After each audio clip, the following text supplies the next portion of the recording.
Alright, so we got the new heater matrix here, and now we have the fun part of taking this apart. I'm not going to do a whole video, I'll just take the highlights just in case someone else needs to remember how to do it.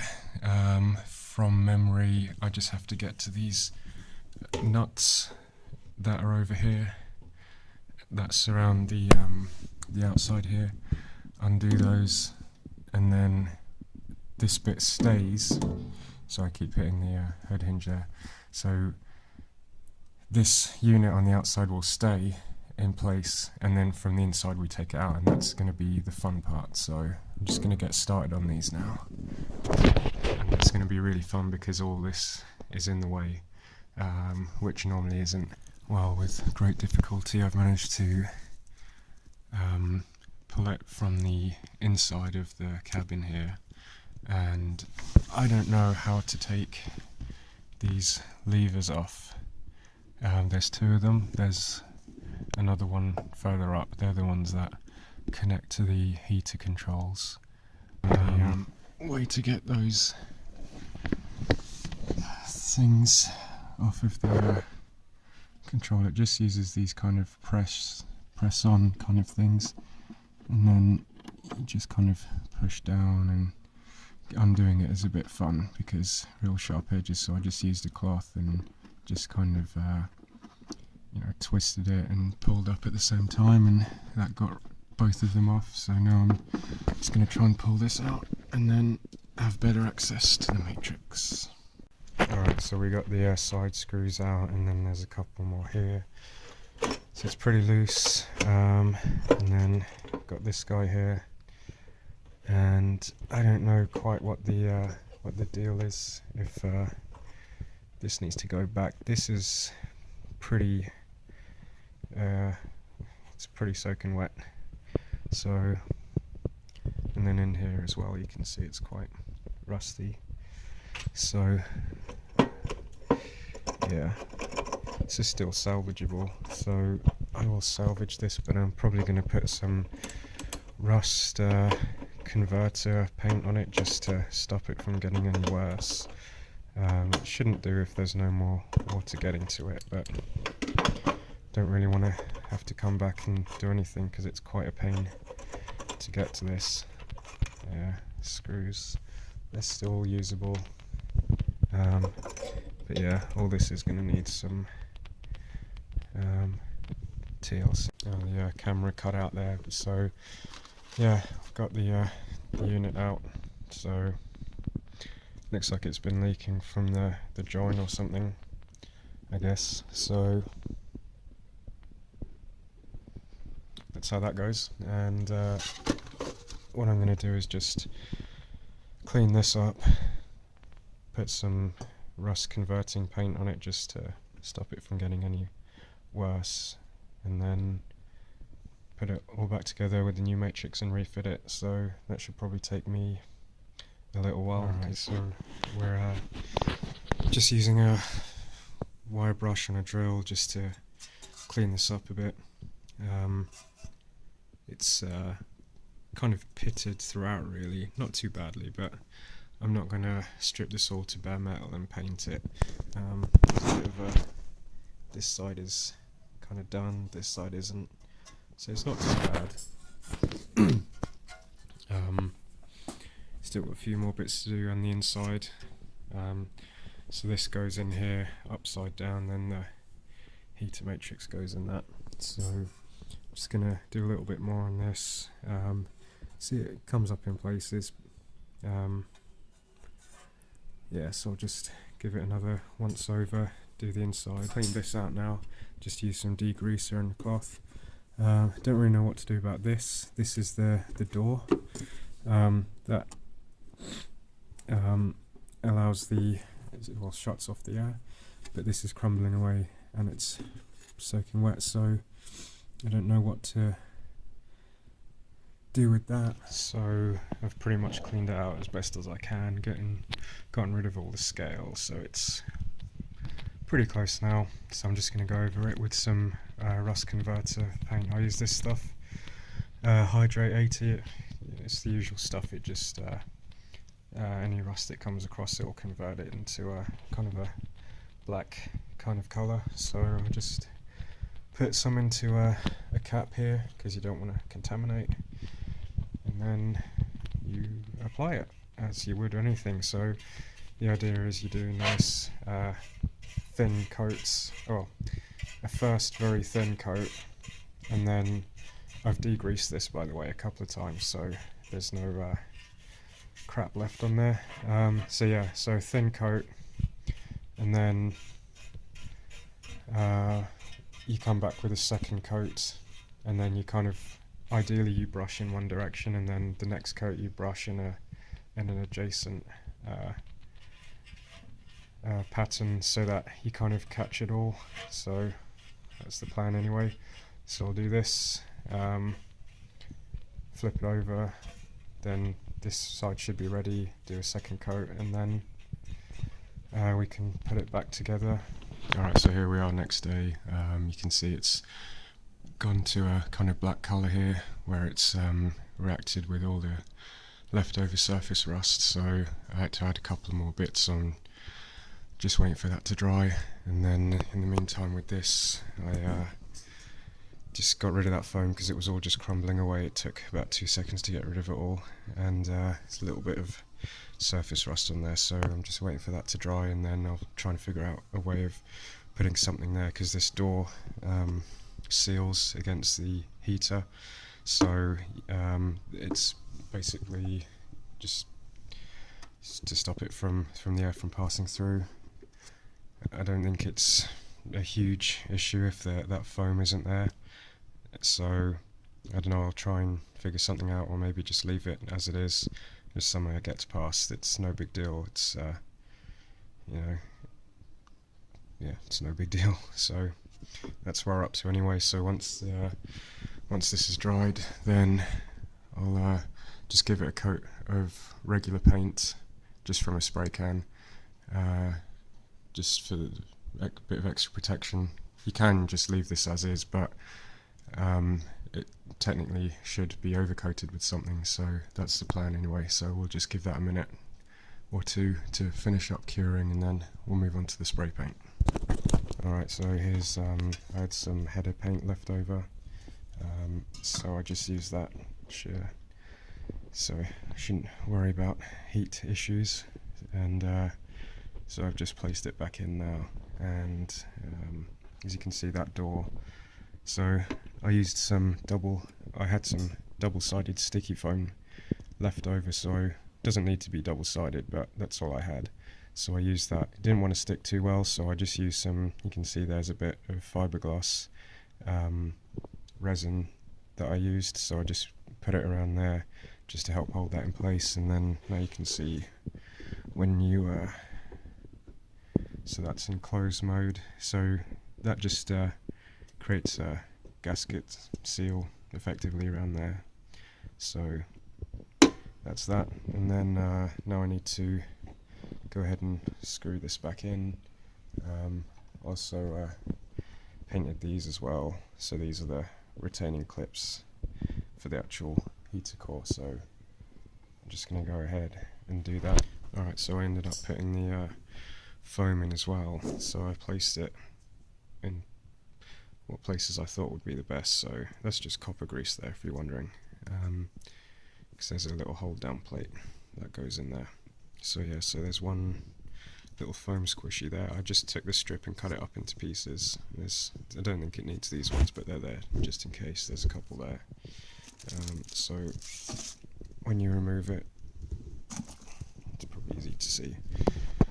So I ended up putting a couple there where these kind of protrude out, just to stop it from having any metal on metal contact. There's some around the edges as well, and then this is probably the most important part, because it sits on here, so I just cut that strip, and then it's resting down on that.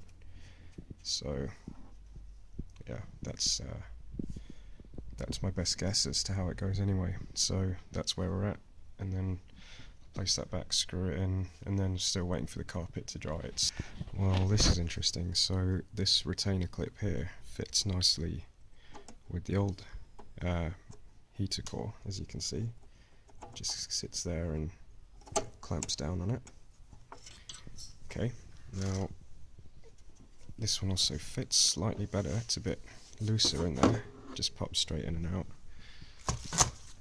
This one is a little bit wider,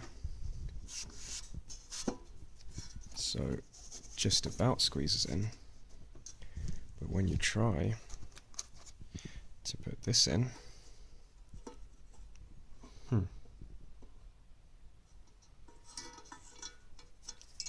you can't, because there's not.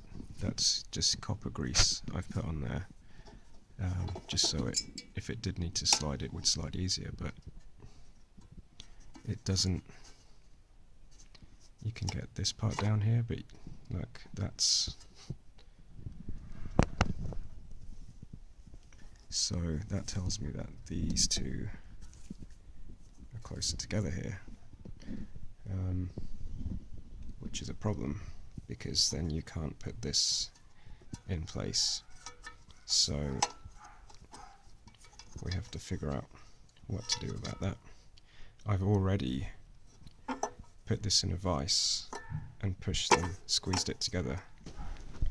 Right, so I thought I'd try something out here and actually see if it will fit. Sorry about the noise. This is extremely awkward position to be in, so I apologise if I swear. Yeah, I don't know if you can see, that's the and then, oh, what a surprise, it doesn't go through.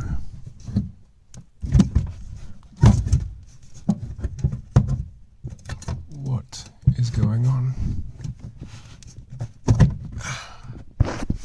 It's just too close together. What the hell? It will not go through. What am I supposed to do? Aftermarket piece of crap. Well, there we go, that's partly through. But it won't go any further. And I have to try and do this. Look at that, that's at some stupid angle. And you have to try and do this when this is in that huge heater box. There is no way you can do that. There's no way you can get this angle on it. So what am I supposed to do? I can't even... Do they not even test this crap? Right, okay, so that's the distance between the new one. So, and you can see this is a lot closer in, and this one, it's hard to tell, the angle's wrong. See, that should be over this way.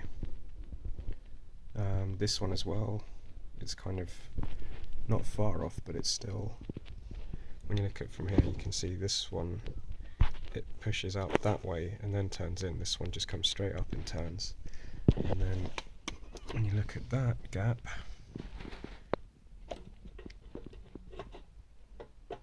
that's how much of a difference there is. So if we adjust there, so that's the width of that, and that's what is that? It's about 2¼ inches. Yeah, roughly 2¼ inches, and this is, when you try and,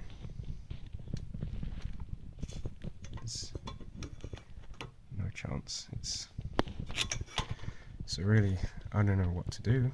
how to fix this, because what's that?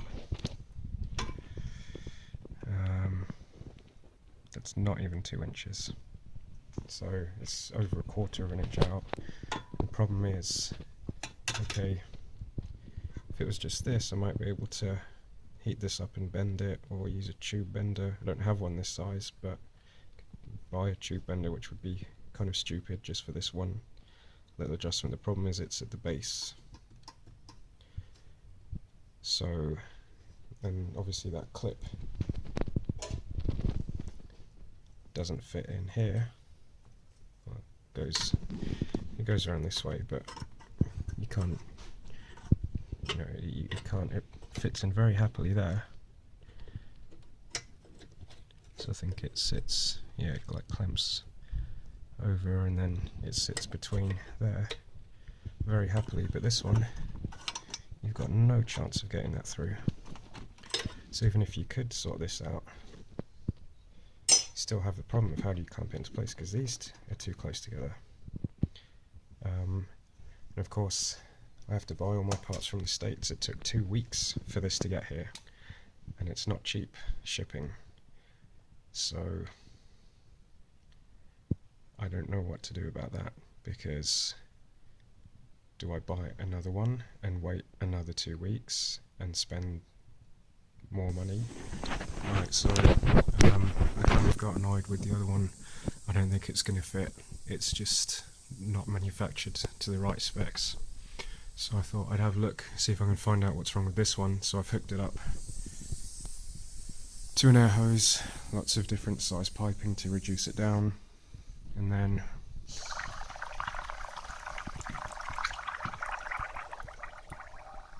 so there's only about 10 psi or something going through, and just to make sure it's not the connection there.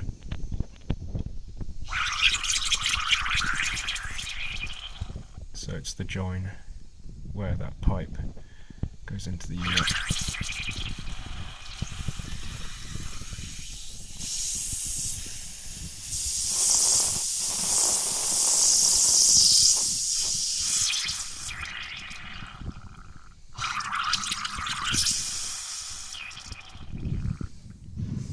So that's our problem.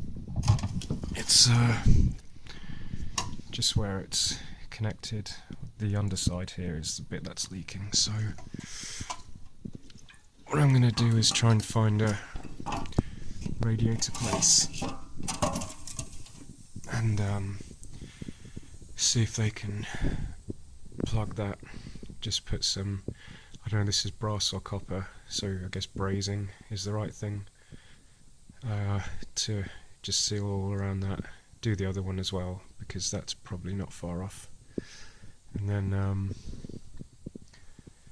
just get them to pressure test it, make sure, because obviously there might be another issue, because obviously that's letting out the pressure, so maybe once that's plugged up we'll find something here. So I'll get them to do that.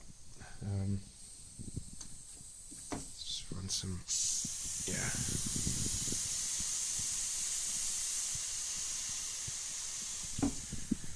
So at least we know where that problem should be.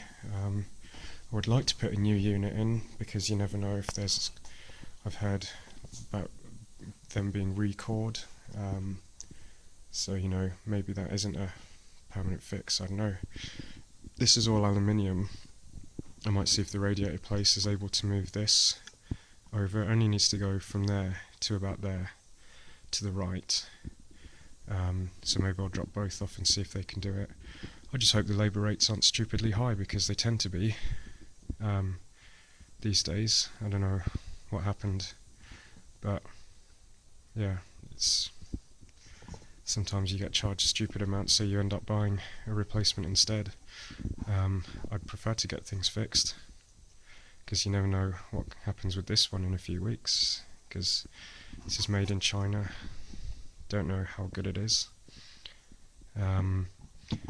This was £20 and then £20 delivered. I got it from Rock Auto. It's ADPI Pro. Never heard of them. But then reading some reviews today, Apparently other people have had problems with them as well, fitment wise.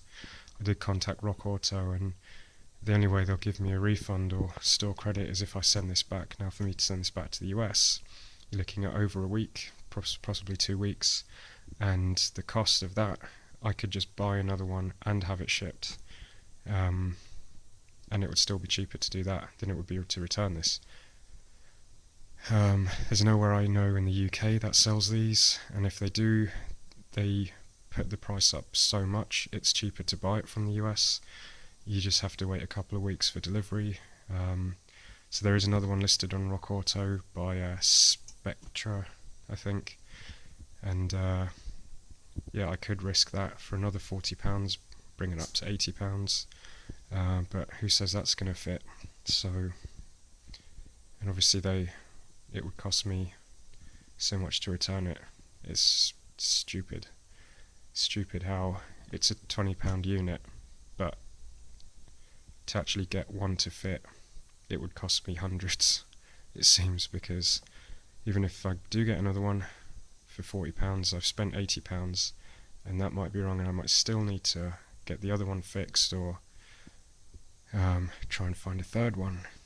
So I don't know, it's really stupid, it really is. Plus you've also got the waiting times.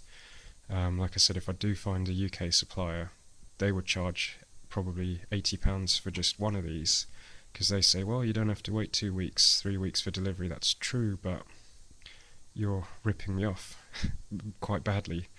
I wouldn't mind if it was £25 or £30 for them in the UK when this is £20, but they don't do that. They jack the price up so high. That's why I buy all my stuff from the US. Luckily I've not had any problems. This is the first I've had, so in a way fair enough, but because they don't put the right pictures up, they always say, you know, this is a representative image, it might not be the actual one you receive. They don't put the measurements, so you can't check before you buy, so the customer gets shafted all the time. So as you can tell, I'm in a bad mood. I finally had the interior, you know, all together, and had to take all that apart. The carpet is still wet. I've had a heater on there for hours. It's about half dry now, the top half anyway, the bottom is still wet, and that's with a 3 kilowatt heater. See, I can't put anything back together now. Can't get to the transmission. Well, I can, but I'm not in the mood to. This has put me in such a bad mood because I still don't know how I'm going to solve this, and all I see is time flying past and dollar signs everywhere, so that's kind of pissed me off. One of the suggestions on the transmission was that it could be loose, and yep, it is. It's not tied down to anything, so that's probably either caused the seal to break, weaken, or just not be existent, or just sit in the wrong place. So once I'm in a better mood and I sort this heater thing out, then I will attach that to the block so that it doesn't move. I'll probably use a P-clip. I've got some spare somewhere, so I'll probably do that just so it doesn't move around, because I think that's what caused our leak. And then I'll have a look at the gasket to see if there is a gasket, or I don't know. I've got some RTV, some of the Ultra blue Ultra RTV sealant from Permatex, so that will withstand the harsher oils. So maybe I'll put some of that where that connects to the transmission itself once I've secured that. But that's for another day. And then yeah, well, hopefully we'll get that fixed, and one of these will go in and won't cause the carpet to soak up. So that's where we're at. I'll keep you guys updated when I know more. I can only give him a call tomorrow. It's Sunday today, so yeah, keep you guys updated with that.